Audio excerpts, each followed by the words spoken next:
welcome to episode 90, 90, Wow. 90. Only 10 more to the big 100.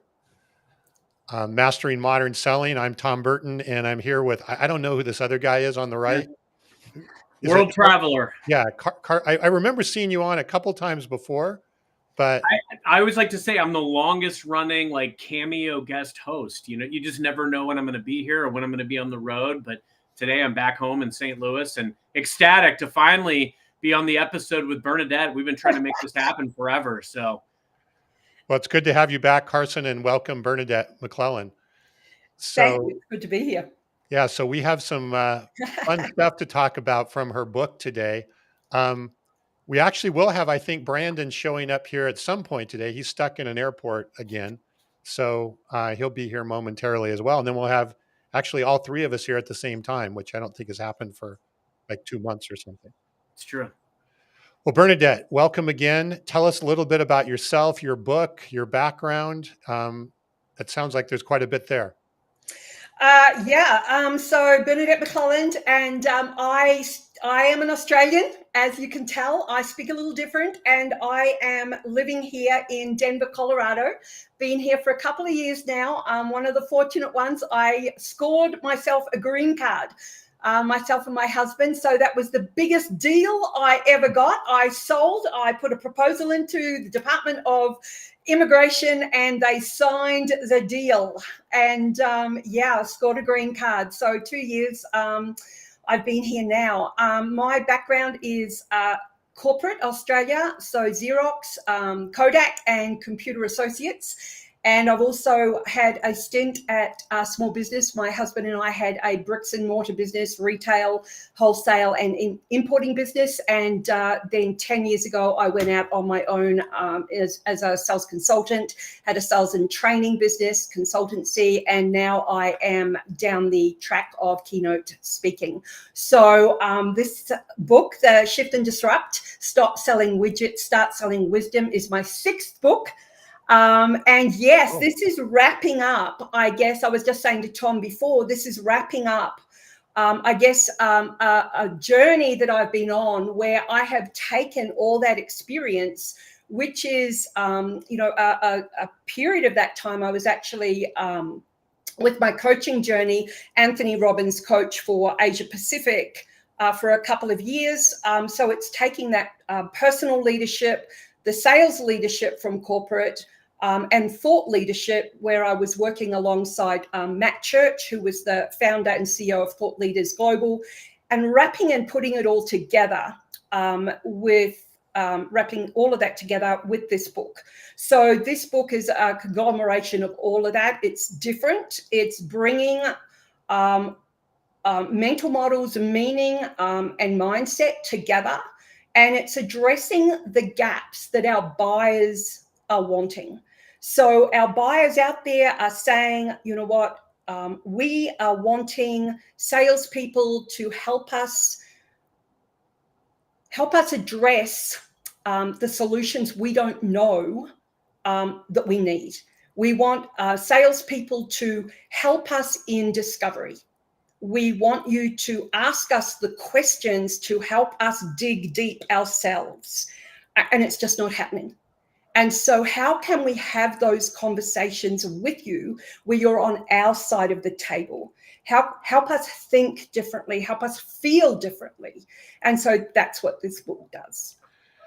So, hey, related to that, before we dig in there, I'm interested in kind of what you're saying there. Are you suggesting that from a sales perspective, what customers are asking for is for the sales team or a salesperson to be more proactive, not just wait for somebody to be looking to buy something, but be more proactive and really help them understand maybe their own business better, the opportunities better, what's out there better, almost act as more of a consultant even prior to the deal being on the table? Yeah, well, you just need to look at the research, whether it's Forrester, the Rain Group, whoever it may be. I mean, 64% of buyers are saying, share with us new perspectives, where, 44% of salespeople just are not delivering. 71% of buyers are saying, help us in the discovery part by helping us with, more valuable questions. 26% of salespeople just are not delivering in the delivery stage, 68% of buyers are saying, help us solve our business problems. And 1 in 4 salespeople just aren't even listening. So we're, what is happening there? What is the root cause of all of that? And how much money is being left on the table? So, what would just 1% increase in each of those areas mean to a business, let alone the buyer? So, Well, the reason I asked, right, and we've talked a lot about this, Carson, on the show about people don't wanting to deal with salespeople. They want to do things on their own, self-serve. Maybe that's not the full story. Maybe it's they don't want to deal with salespeople that are not going to bring them value earlier in the cycle and are just looking to do a demo and a close. Bingo. They don't want to deal with salespeople that show up acting like what they think salespeople are. Right. The best conversations that I'm getting right now with client executives is not showing up like a salesperson at all. I don't mention a product. I don't mention a widget.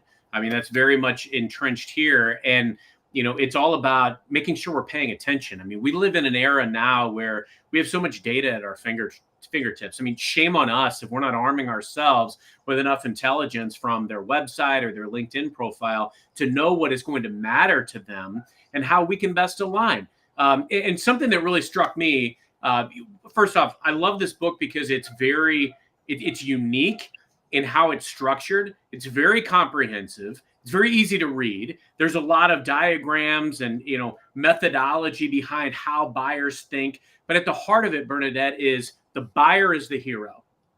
And now more than ever, if you show up trying to make your buyer heroes and you replicate that over and over and over again, you're going to have a lot more success. What are your thoughts on how sellers today can better make their buyer the hero? So I think there's a couple of different things that I've put in here. Number one is we have to inspire change, and so if you look at the World Economic Forum or jobs of the future, and these statistics have been out for a little while, or this data's been out for a little while because I've been quoting it for a little while, and that is the 3 fundamental things that we've got to get in our heads is moving forward. The skill sets that are needed is that we need to look at creativity as being a skill set. We need to look at complex problem solving, and we need to look at critical thinking. So they are 3 key skill sets that we need. And then if we overlay that with the fact that this is what our buyers are wanting based on the research that we've just shown, then how can we augment that across any one of the methodologies that are being taught out there? Nothing wrong with the methodologies. How can we augment these additional learnings over and above that? So we are all selling change out there today. And so we need to understand that our buyers, we need to inspire change. So how do we breathe life into our sales conversation? So that's number one. Number 2 is we need to understand that whatever it is that we're teaching our salespeople, that's not enough, because something fundamental is stopping that from happening. So what is the root cause of what's preventing the learnings from being executed? So what's the root cause? And so we hear that over and over and over again. So, we can look at that as well. And so this is where the story selling model comes into play.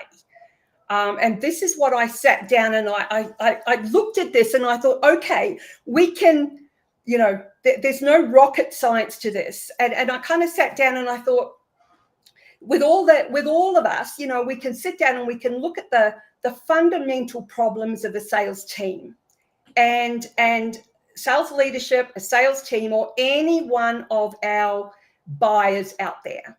What are the fundamental problems? And that is that salespeople are struggling to connect with the right level of buyer. Yes. The second fundamental challenge is when they get in front of the right level of buyer, they are struggling to have the right conversations. And then the third challenge is that they're struggling to accelerate conversions. And so that's not rocket science. And so this was my beta blueprint. I kind of drew that, had a cup of coffee, drew that as a Venn diagram. And I thought, okay, what's the root cause of that?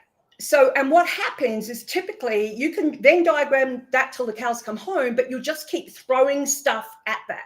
Okay, let's bring someone in and let's teach them, social selling. Let's teach them how to do a pitch. Let's teach them, but it's not addressing the root cause. And like anything, you can do your 5 whys, but what's the root cause? And this is where I thought it's stories. And it's not stories, about the hero's journey. It's what's at the intersections of each of these. And so I thought, well, at the intersection has to be internal stories. What are the stories that the salespeople are telling themselves about the buyer or the deal or the price or the comp plan or whatever it may be? What's the internal stories? And then at the intersection, the next intersection, or what's the conversation? So how can they, it's not just how do they, what are the conversations they need to have? How can they deepen the conversations? Rather than just playing in the shallows, how can they deepen those conversations? And so what's the root cause? What's preventing that from happening? And so I thought, well, it's the external stories. What are the stories that they need to tell the buyer? Can you give an example? Like just let's say there's a sales rep. What would be an example of maybe an internal story that they have going through their head, and how would that contrast with an external story? Let me come back to that. Okay. Let me just finish the third one. Sure. And then the conversions is what's the story, what's at the intersection there. And this one is the one that's so often forgotten, the essential stories. And it's the stories that they need to the buyer, not because they're not listening. And so then I broke it out again. Okay.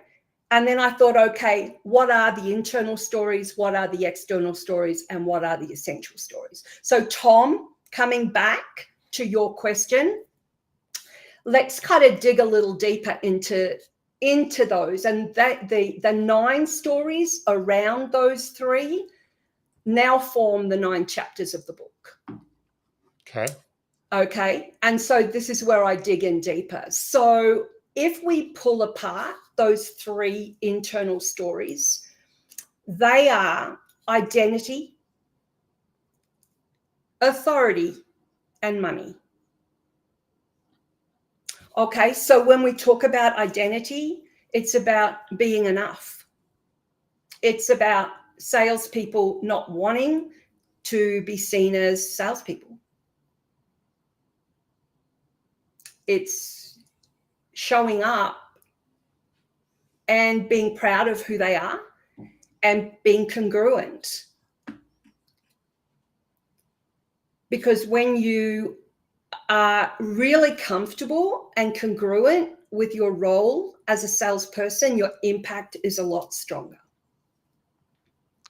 So what you're basically saying there is get your internal mindset together first, right, as the foundation. If you do that, then you can do the other 2. If you don't get that one together first, the other 2 are going to be difficult or if not impossible. Yeah. So it's like anything, isn't it? If you are enough, if you are really comfortable in your skin, then that's an energy that shows up. And then you are then better able to demonstrate your expertise in front of anybody, because the next part of this is so many salespeople are once again uncomfortable in front of C-level, the C-level. And the research that I did there is based on nearly 25% of people have a fear of authority.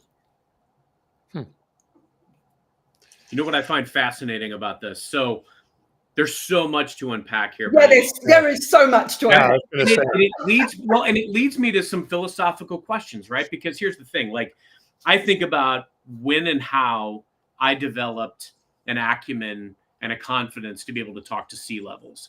And it didn't happen because some manager along the way taught me how to do it.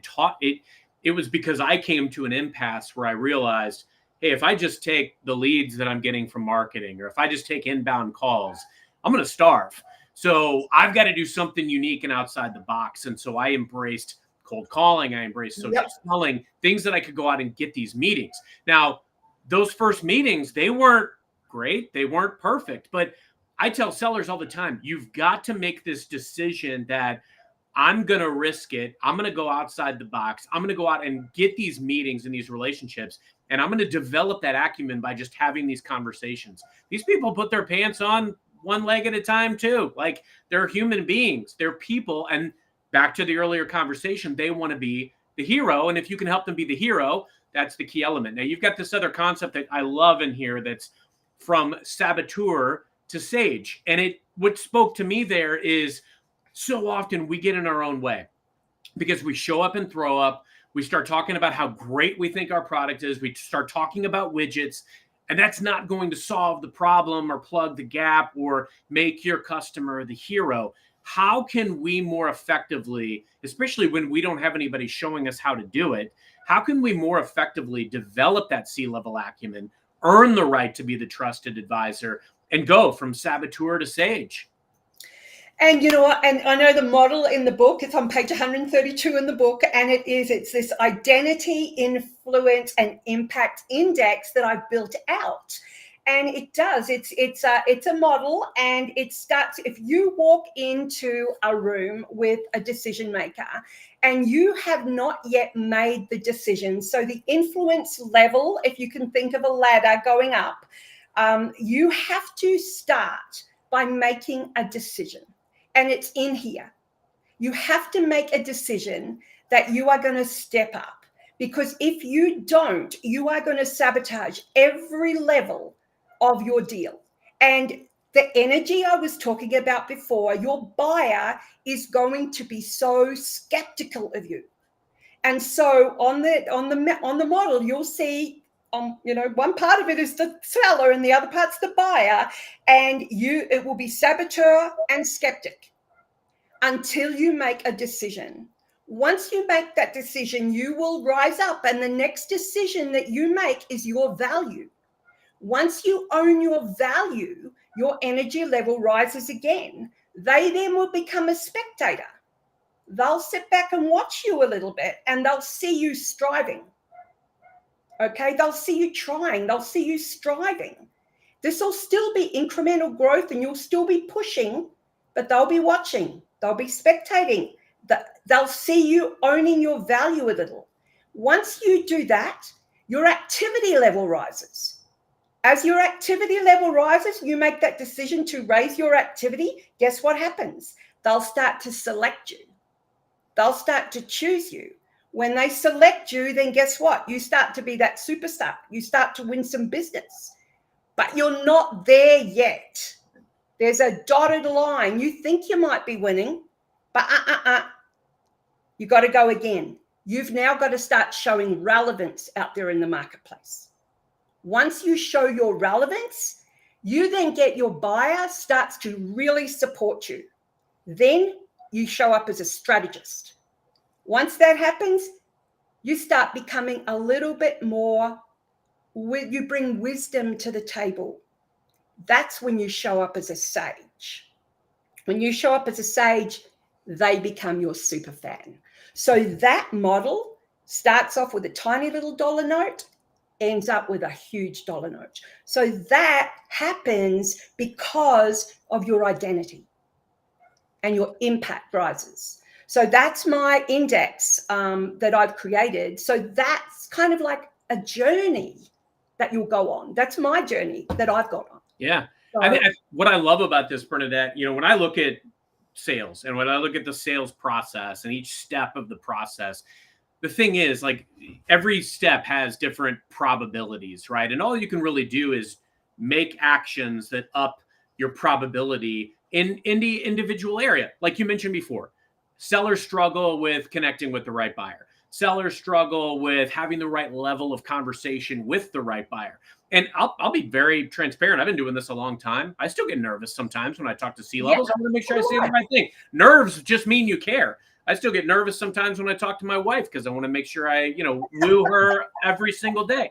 But I think the key element is, throwing yourself into the mix, knowing what the right step is, knowing what the right action is. Like, for instance, when you reach out to someone, thinking about what is going to earn me this conversation or this meeting. Once you're in the meeting, do your homework. Know what is going to matter to this buyer. It's so easy to do research right now on what matters to them, what they talk about on LinkedIn, what their company report says, what their website says, and just having one thing. Like you said it so perfectly before, knowing your unique value. I realized a long time ago, my unique value is often that I can demystify resources that I can bring to bear. I have a lot of industry-based knowledge that I can bring, and I'm often an orchestrator of relationships.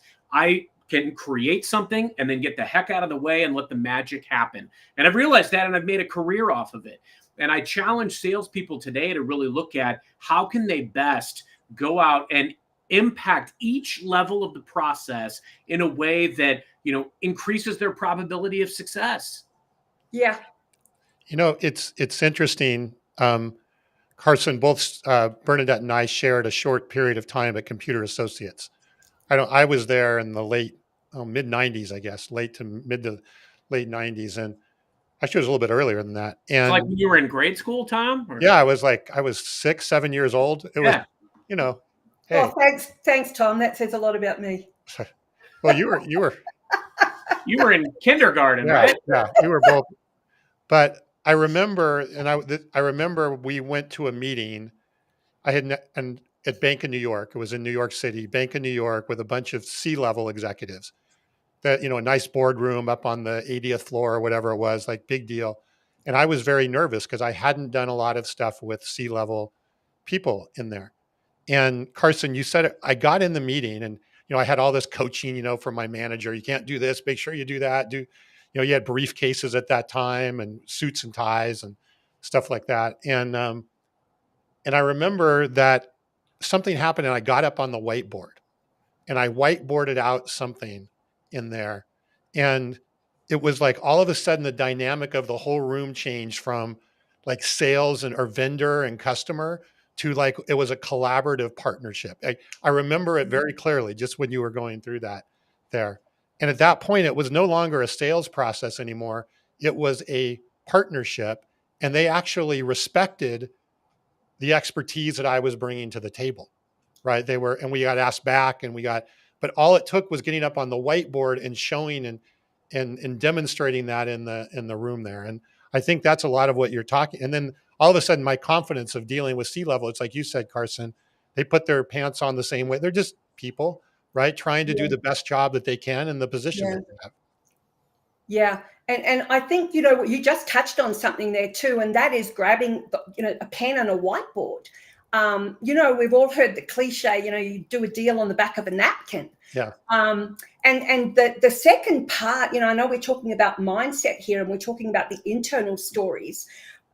I'd love to just pivot for a minute to the external stories, because this is what makes this book slightly different as well. And this is, we hear all the time, and there's nothing wrong with this, about bringing value to the table. And I really want to touch on this because this is what our buyers are wanting. They're wanting something different.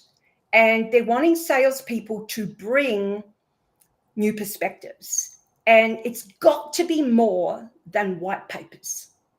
And, it's got to be more than just links in an email, or, I'm sending you a video in an email, or the back of a LinkedIn thing or something like that. What can we bring to the table where we're sitting on the same side of the table and we can get some form of real collaboration where there is no right or wrong. Yes. And so the second part of this Venn diagram where I say, the first part is, the internal stories, the stories they're telling themselves about the buyer. The second part is what are the stories that they're telling the buyer. And so when we talk about storytelling, who's doing the talking? The seller or the buyer? The seller is still doing all the talking. Yeah. So how can we get the buyer to do the talking? And so when you think about communication, 83% of our communication is visual. 11% is auditory. So when we think about visual storytelling and we think about when we're kids, the first things we learn to draw are stick people, circles. That's still all I can do. Squares, same here. Triangles. And we think about when we actually draw people in. And drawings release endorphins. So why wouldn't we pick up a pen and draw shapes? So where I'm going here is we've all heard of Maslow's hierarchy. We've all heard of a 2x2 matrix. And we've just been talking about a Venn diagram. So each of those models, we're talking mental models here, have a purpose. So triangles, or the one I just talked about before, the identity, influence, and impact index, is a aspirational ladder. That is always a why, has a purpose of why change must happen. Maslow's hierarchy always gets to, personal, where we want to get to. A 2x2, think Eisenhower matrix, Kiyosaki, is always what needs to change. And a Venn diagram is always how we are going to change. So if we can get very clear on building out our own IP, and we can sit down with a buyer on the back of a napkin or on a whiteboard, and we can articulate our own IP that we've baked earlier in the oven and pull it out, we can then sit with a buyer. And one of the tenets of coaching is there is no right or wrong. And we can then discuss something, and we can be wrong. I love that you said that, Bernadette. And I want to hit on Bob's comment here. When it comes to storytelling, here's the trick. Tell a story, then shut up. The other person will fill the silence with a story of their own, which is where the gold is. So true. You want to be able to bridge gaps in your storytelling of, hey, this is how we have added value in the past in similar situations. Get a feel for, where there are some of these underlying objections too that the customer isn't necessarily forthcoming with. So often they've had a similar scenario with a seller or with an organization like yours, and they had a negative experience. They're not necessarily going to be overly forthcoming with that, but until you unearth that and overcome that and instill confidence, help them understand what change management will look like and why things will be different, they won't pledge their support to you. They won't make the decision to make the change. And, another thing that I really love about your approach, Bernadette, it's got a lot of similarities to what I've realized over time and what I call my Moneyball approach, where I map out pretty much every stage of the sales process, from how I prospect, who I'm reaching out to, what I'm saying, how many people I'm reaching out to. So being able to focus on the quality of messaging and the quantity of outreaches so that I can pretty much get any meeting that I want. If I don't get the exact buyer I want, I can still swarm their influencers, and eventually I'll earn my way there. The next piece is how you have that quality conversation. And the best meetings that I ever have are the ones where I'm able to show up and I'm able to get them to talk far more than I do, Mhm. but I can draw a parallel being very outcome focused. You've got to have a clear Yeah. outcome or outcomes in mind of Yeah. what am I looking to achieve out of this meeting. You can't just show up, have a conversation, pat yourself on the back and move on and then try to follow up. You've got to make sure that there's some tangible next step, tangible outcome. Now, what I love about this is some of the best customer relationships I've ever had, even in the more digital era, have been where we've had some type of diagram, we've had some type of constructed living, breathing document between our two organizations. We're able to prioritize, deprioritize, meet, and discuss, and it's collaborative. Mhm. That's where the magic happens. And it's not deal focused. I tell my team all the time, don't ever go in thinking about a deal or licensing or a purchase or a transaction. That stuff happens because you earn the right to be the trusted advisor. In fact, if you go in thinking about a deal or being transactional, you might sell a very short-sighted deal. I've seen deals that have gone from, that have gone 10x because we started here with a certain subset of individuals, but when we elevated the conversation to the board and the C-level, and we started looking at the totality of what we could do together, it went 10x, and it sent everybody in the whole team to President's Club. Like,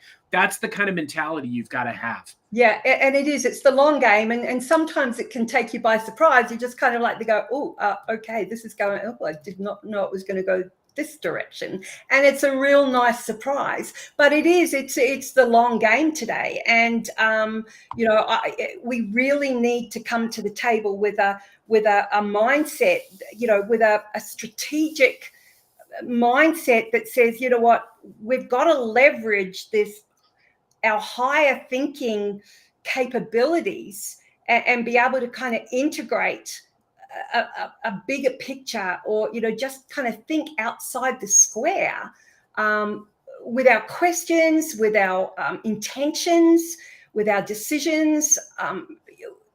Just think differently today, because our buyers are. But you know what drives me nuts, and I'd love to get your take on this, Bernadette. People won't do it.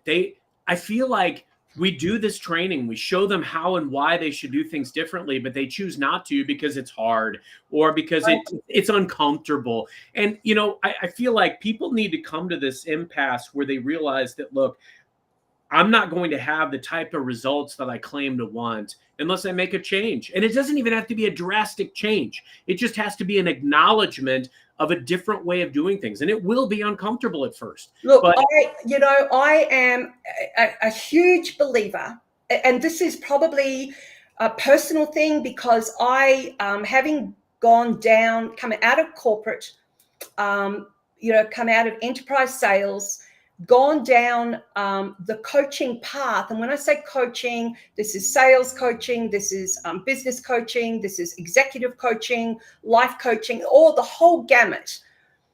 I'm like, oh my gosh, I wished I had these tools when I was in corporate, because and this is why the essential stories, that latter part, which is based on expansion, how do you sell to the C-level? Because the C-level is here, the operational level is here, the user level is here. You have to go from contextual conversations, conceptual conversations, content conversations. How do you go up and down, because the person who can do that will own the conversation, will own the business. And the minute you can do that, they're different conversations. And I'm like, holy dooly. If I had this when I was back in corporate, I would have won so many more deals. So I call that back end, it's expansion, it's perspective, it's decision, get the business, it's identify criteria, and it's build flexibility into those conversations. They're the essential stories. That is how you elicit the buyer's stories. And the problem is leaders are not holding the teams accountable to that level of sales behavior.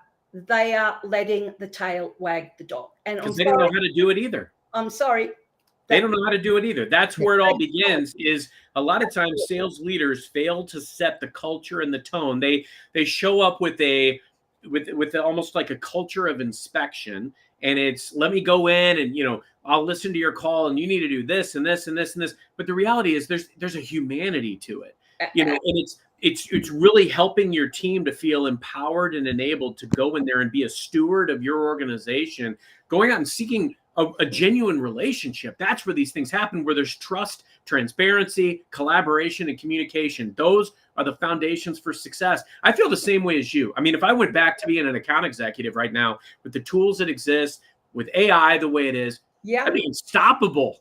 Oh, look, I tell you what, I've worked with, actually, I've just helped a sales and digital marketing company here in Colorado, and they've created a model. They're helping their clients out there. KLA Group, Kendra Lee, I don't know if you know Kendra Lee. It's absolutely helped their clients. And when you start to incorporate AI with the mental model side of things, the clarity with the clients, and you can go to market with messages, because what it does, and I mean, who is it? Charlie Munger, he says, when you can capture your ideas on a framework of mental models, it absolutely helps decision making. It simplifies the complex. You can have these sales conversations that cut through the clutter and the noise, and it just makes things so simple. And so you start bringing AI into it, and you start to have, we're in a cognitive economy now as well. And it's like things need to shift. And so sales leaders, I believe, you just need to get a little bit more braver. And you just need to say, okay, open it up to your sales team to say, okay, I got to learn to be vulnerable with your leaders above and say, hey, you know what? We're entering a new era now. I need to upskill. Let me do it. Sorry, I'm just on a tangent there, because it's caveat emptor is gone now. It's caveat vendita. It's no longer let the buyer beware. It's let the seller beware. And it's like, my rant. You're on mute, Tom. How about now? Can you hear me now? I got carried away and I whapped my microphone thing out. Carson, I don't know about you, but I don't know. I would say that when I'm working with salespeople, 99% of the time, if they have a meeting and I ask them, how was their meeting? They're going to go, oh, it was a great meeting, right? Very seldom do you say, oh man, that was a crappy meeting. And I wish 99% they say it's a great meeting. But if you start to peel the onion on that, the reason they think it's a good meeting or a great meeting is because the buyer was polite. They were nice. They handled themselves well. And you get down to it, and it turns out to be not a very productive meeting, right? And so then it doesn't go anywhere. They get ghosted. Nothing follows up. All of that kind of stuff that we see all the time. I mean, is that common? Do you see that as well? And how do we start to coach as leaders of our salespeople to get them to look at the interaction from more of a productivity outcome-based approach versus, hey, it was a polite and they were nice and they didn't, because again, that's what I tend to find is that the basis of a great meeting is either they sounded a little excited or they were polite or whatever the case may be. Yeah, look, I'll make a brief comment, and then I want to definitely parlay that into Bernadette's thoughts on how we take this forward, because I think there's a few layers to this that are really important to touch on, Tom. Like, number one, from a sales leadership perspective, if you're a sales leader and you're not like rolling up your sleeves and getting out in the field and observing what sales is like today, like that's part of the problem. You've got to make sure that we're leading from the front. And, don't get me wrong. Like I don't purport to always do it right. I find sometimes when I go out in the field, I see things happening a certain way and I almost, jump in and take over. And that's not what you want to do. In fact, I was really happy this week because I was unable to make a trip. And so my team was out in the field and I was listening remotely, and they did so well. I was so proud. But to be able to critique and offer advice, you want to we have a philosophy where I work, and it's called model, coach, care. As leaders, you want to model the behavior that you want to see from your team. So, as a leader, you need to reach out and you need to be able to show them how to have these outcome focused meetings with customers. If you don't get any pushback in the meeting, you're probably not trying too hard. You need to get pushback on something, or you didn't, you didn't hit it's not productive, right? It's not you didn't hit your barriers. You Right. want to understand, like, where's the pain? Where's the angst? Where's the hurt? Where's the, maybe the past negative experience that would keep them from wanting to do something with us today. But the other element is there's got to be clear outcomes that we're going into the meeting with. Like, these are the things that we would like to come out with, maybe a regular cadence with this customer, maybe some additional warm customer executive meetings that we can meet with. There's things that we want to achieve. And as we're having that meeting, and as a sales leader and as a seller, we want to make sure that we are, we've got something meaningful that we want to do next, whether it's bringing in another member of our extended team. Bob, you made a great comment in the chat about, again, we need to get Bob on the show, about how many decision makers it takes now in a complex deal. It's around 14 these days. The probability of one person resonating with all 14 is near zero. That's why team selling works today. I spend a lot of my time having a great intro meeting with an executive, and then I'll pass the baton and I'll bring in other folks, and then I'll rinse and repeat and, keep an eagle eye view, a balcony view of what's transpiring as a leader, but, making sure that I'm holding the team accountable to, hey, what's the next meeting? What's the next milestone? What are the desired outcomes?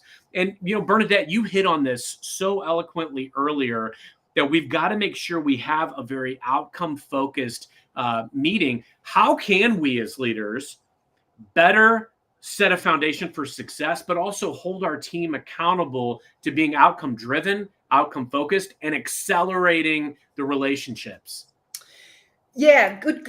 I mean, it's such a big question. I did a keynote in Florida a couple of weeks ago to a senior leadership team for a financial, big financial institution. And it was pretty much based around this. Having a purpose for a meeting and an outcome. So they're two different things. So what is the purpose for the sales call, and what is the outcome? And so at the end of the call, there has to be an outcome. Now, that outcome doesn't need to be a deal, but it's got to be something on the calendar. I'm also a coach for the Harvard MBA Sales Entrepreneur Program, and this is a huge part of one of their modules. And we've got to mark them on. They've got to have the next outcome. And so from a sales, my husband's a sales leader, by the way. Can you imagine being married to me? Like, seriously. And so this is a big thing. He's going out tomorrow. He's heading down from Denver here to Colorado Springs. He's out all day with one of his reps. They're cold calling. They are doing prospecting. He's out in the field with her. And so this is a big thing. It's like, be out in the field with your people. You've got to have eyes. You've got to be with them. And so letting them, not driving the sale, sitting back, doing your intros, like, being part of it, not sitting back like the micromanager, but being part of it, but letting them run the call, letting them bring you in when they want you to, but letting them fall over. And doing a pre-call.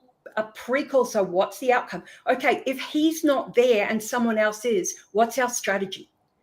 What's our fallback? If someone else is there, how are we going to run it? What's our contingency plan? And then after it, how are we going to debrief? What's the debrief? What did you learn? What was and so really kind of like, but then holding them accountable as well. And this accountability piece is crucial. Feedback. Always give feedback.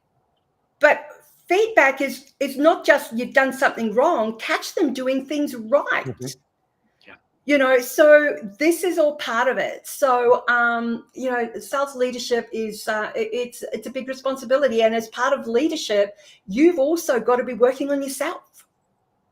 Sales leadership is, it's really a critical role right now. And don't get me wrong, sometimes it can be intimidating, because if you're out of quote unquote the game for a little bit, you may not be as much at the pulse of what's transpiring. You need your team to give you relevant feedback. And sometimes, like, again, the biggest element of becoming a sales leader is you're definitely not the hero. I mean, we talked earlier about the customer is the hero, but from a sales leader perspective, like your reps are your heroes too. And you've got to put them in a position to win.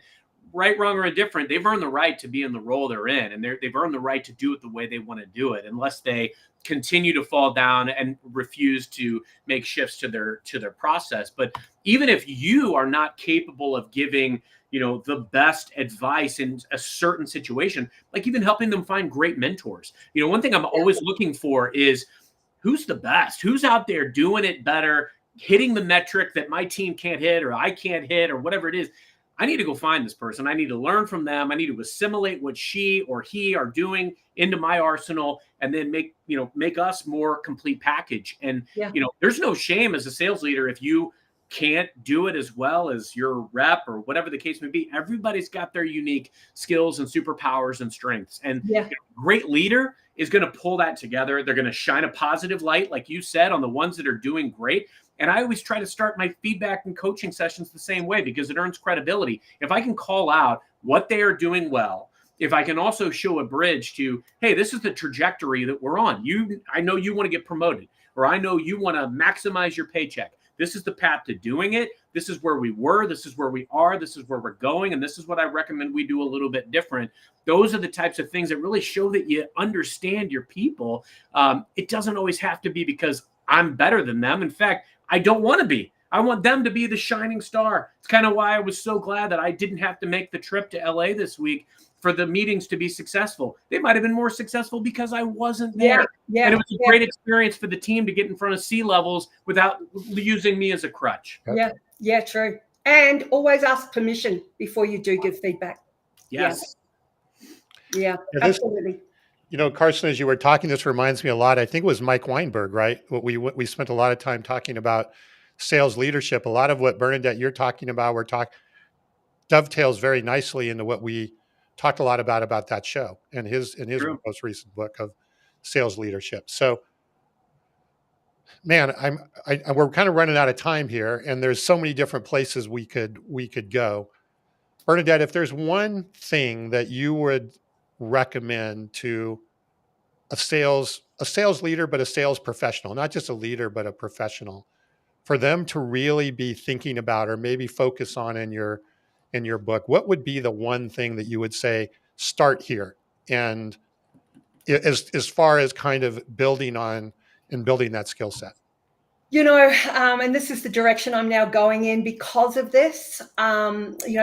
Just my experience in working with salespeople and sales leaders, and just the coaching that's come out of it, is the conviction that you need to go to market today. It is that level of courage, and it is that level of conviction, and it is the choices that you need to make that will determine the level of success that you will or will not have.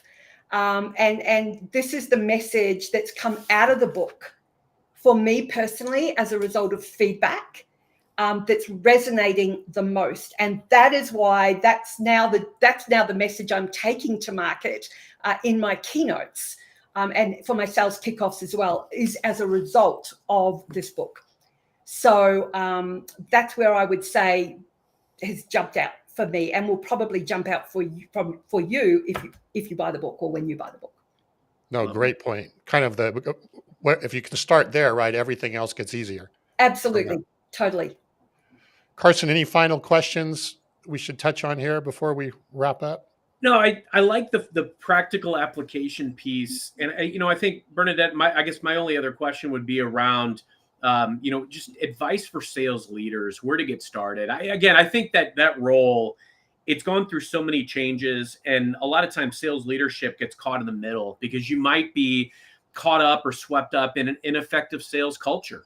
And you might be the one as a sales leader being micromanaged, and maybe you want to coach your team in a better way, but you're being micromanaged and it almost changes your way of doing things. I think a lot of times people make decisions because of comfortable ways of mediocrity or comfortable ways of failure. And I believe strongly that, to your point, to really find success in any role, you have to make a very conscious decision to do it right in every area. And a lot of times people don't do it. And it's not always laziness or lack of skill or will. A lot of times it's because it's so uncomfortable, or because the environment makes it challenging for them to stick with it. You know, I'm a testament to, I took an outside the box approach a long time ago, even when it was painful, even when I had a manager that didn't like my approach. You know, I just stuck with it, and it paid off in huge dividends and droves. But that's a 10+ year story. Like, what would you tell sales managers today who are struggling to really take it to the next level and better develop a system for success? You know, there's it's called the Minto pyramid. It's start with the end in mind. And so I would suggest that you take yourself away, you know, sit in a quiet place somewhere and really start to think, start with the end in mind. Like, what is the ideal outcome? We're talking about outcomes here. Just let yourself go. And what is the ideal outcome? Because too often things can be one of two ways. They can just be a whole heap of like a mess of little things all here, and it's just a whole mishmash, and we just don't know what to make of that mess. Or it can be just this huge ball of whatever. But I would suggest that if you just start with the end in mind, and then from there, just pull it apart, just break it apart. So you've got a pyramid, and then you've just kind of got these things coming off the pyramid. Just pull it all apart bit by bit by bit until things are a little bit more clearer, and you've just kind of got steps. But you do have to start. It's a little bit like what we're talking about before. What is the ultimate outcome? And just the one thing, and that's a book that you could get as well. I bought 5 books over from Australia with me when I moved. We came with 6 suitcases, 2 wheel-ons, and 2 backpacks. I was going to say, hey, didn't you sell like everything? That's it. We sold everything and came over with that 2 years ago. And I bought 5 books. And Jonathan Livingston Seagull was one. The One Thing was the other. What to Do When It's Your Turn by Seth Godin, and It's Always Your Turn. So the one thing, what is the one thing? And work it from there. Wow. So that would be a great book for you to get. And here's a great comment, I think, to summarize what we've been talking about from Hector. He says, courage and conviction are the twin engines propelling sales success, as those who fearlessly pursue their goals with an unwavering belief in their product or service inevitably triumph in the dynamic realm of sales. Wow. Very well stated. Wow. Thank you, Hector. Yeah. I'm on the right track. That's on the right track. So Bernadette, if somebody would like to learn more about you and your speaking, and obviously I assume your books are on Amazon and all the usual places, but where can they find out more? Yeah, BernadetteMcClelland.com. That's it now. Yep. Okay.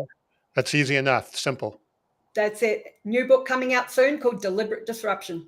All right. Wow. We'll have you come back and we'll talk more. This was great. We could have easily gone another hour. We're not going to wait another 90 episodes. 90 episodes. That's right. We'll get you an ASAP. That's right. Bernadette, this was great. Thank you so much. My pleasure. Thanks, guys. Appreciate it. And thank you to everybody who's watching. Appreciate it. Carson, wrap us up. Yeah. Until next time, happy modern selling, everyone.